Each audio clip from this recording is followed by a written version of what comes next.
Warning ఇస్తున్నా నేను. ఎంతమంది జీవితాలు నాశనం చేస్తారు మీరు?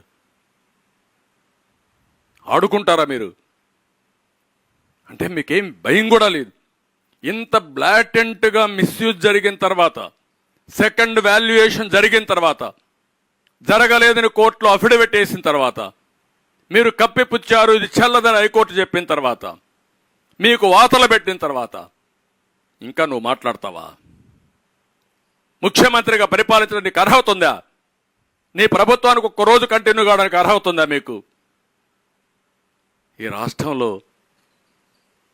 యువత భవిష్యత్తును ఆడుకున్న మీరు, నీచంగా ప్రవర్తించిన మీరు ఇంకా కూడా బుకాయిస్తారా? మీరు ఎవడికి బుకాయిస్తారు అంటే మమ్మల్ని అందరినీ కేసులు పెడతాను బుకాయిస్తారు. అంతే కదా మీరు చేసే పని, తప్పుడు పని.